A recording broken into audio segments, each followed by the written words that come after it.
Judith Rapley, licensed therapist and emotional wellness coach of JMR Coaching and Consulting Services.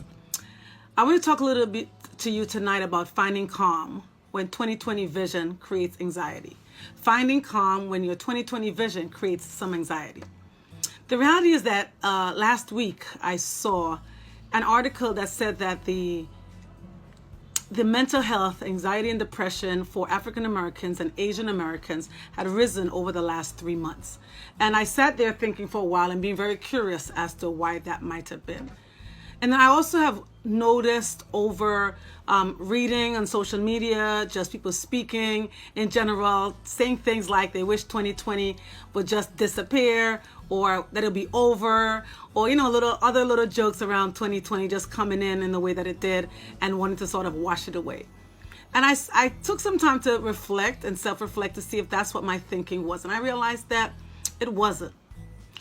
Yes, 2020 has been uncomfortable. It has even been chaotic. And absolutely, it has been intense. But here's the reality.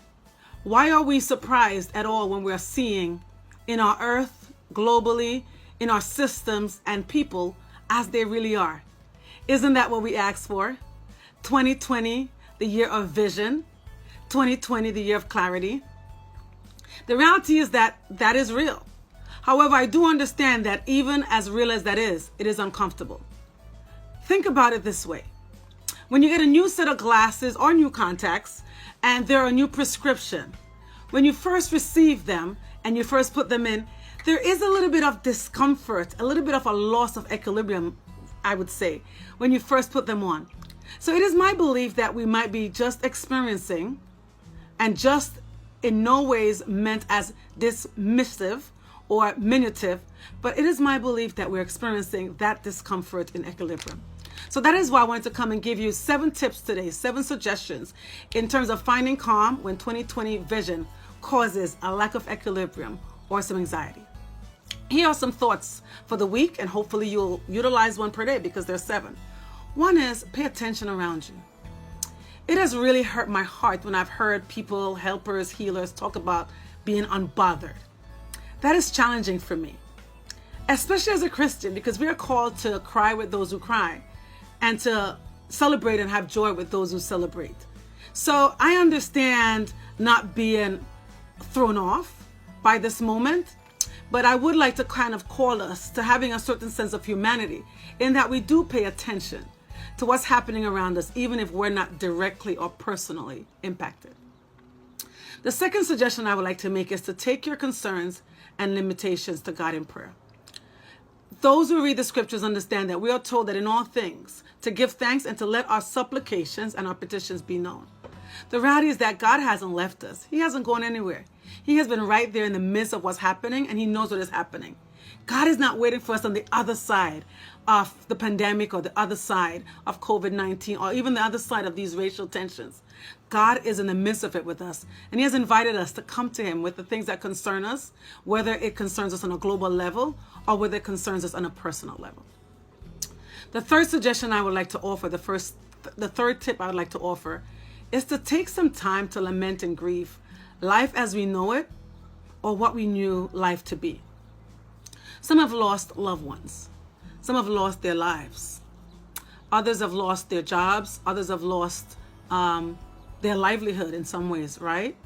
And all of us, in some way or the other, have lost life as we knew it, or perhaps even the sense or the myth, that is, of control.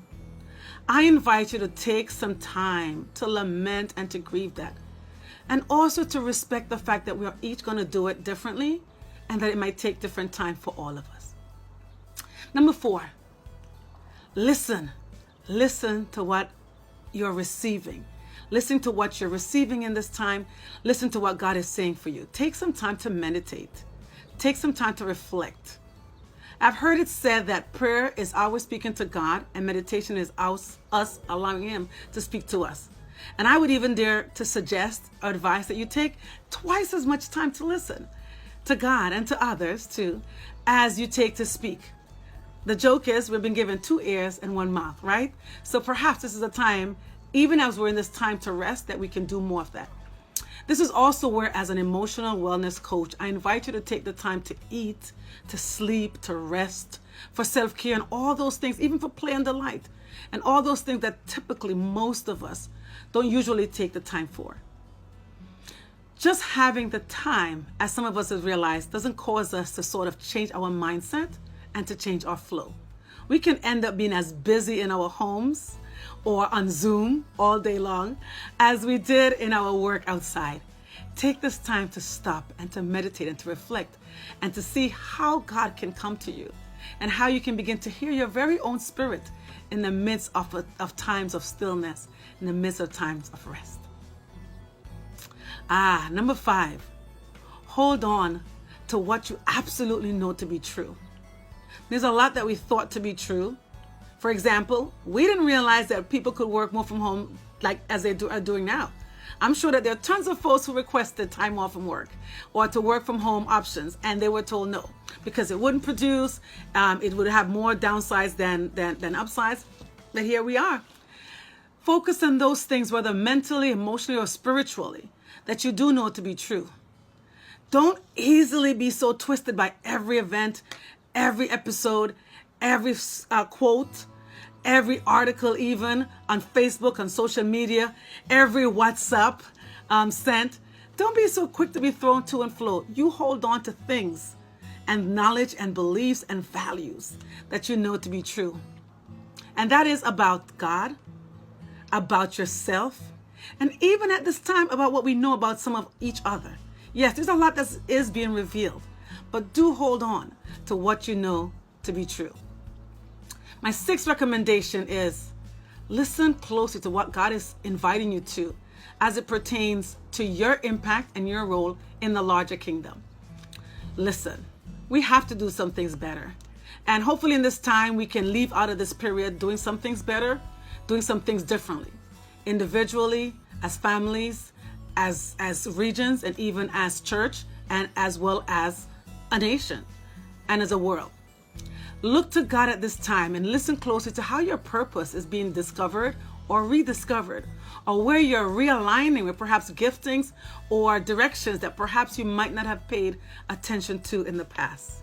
Pay attention and listen to how your role perhaps might be changing and shifting in this time and in the kingdom and for the kingdom of God.